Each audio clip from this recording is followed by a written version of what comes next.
हाय पिल्लू, हाय. आज पिल्लू माझ्यावर रागवलाय म्हणून तो मला हाय करत नाही. ओके ठीक आहे, जाऊ दे. रुस पप्पा जेवतात ना, जेवायचंय तुला. आज धुलीवंदन आहे, तर धुलीवंदन स्पेशल पप्पांची फरमाईश होती मटन बिर्याणी. आम्ही शक्यतो मटन जास्त खात नाही, पण कधी ना कधी बनवतो. आज स्पेशल धुलीवंदन होतं म्हणून काय बनवायचं म्हणून मटन केलं आहे. त्याचा रस्सा नको म्हणून बिर्याणी खास आहे ना पिल्लू. हां, आत्ताशी खावे शब्द. पिल्लूसाठी स्पेशल मटन आणि भात बनवलाय मी, नंतर त्याला चारायचाच आहे.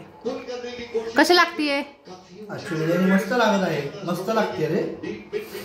लागते का? मस्त केली बिर्याणी. हो मग काय मीठ वगैरे? नाही नाही, पूर्ण सगळं एकदम बरोबर मापात प्रमाण सगळं केलंय. उचके लागायला लागली तुम्हाला? हा. असे काय, धरा पाणी प्या, पाणी प्या. भरपूर बिर्याणी खायची आहे ना. हो, पाणी. आता ह्याला पण तहान लागली का लगेच? लगेच आपल्या पोराला लगेच ताण लागते आपण पिलं की पाणी. तसंच त्याचं काम आहे. आपण जे करतो तसंच त्याला करायला आवडतं. त्याचा जाऊ दे, त्याचा स्पेशल आहे आंगणी भात. त्याच्या हातात मोबाईल आलाय ना. मम्मीने केलेली स्पेशल बिर्याणी खायची मला.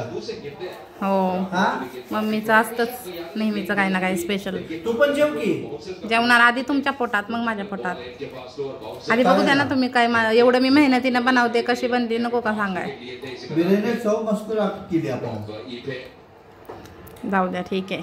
बिर्याणी मध्ये मसाल्याचे प्रमाण पण बरोबर टाकले तू. मिठाचे थँक्यू थँक्यू थँक्यू. मटन पण बरोबर शिजलं. चला मग या सगळे आपले धुलीवंदन स्पेशल बिर्याणी खायला.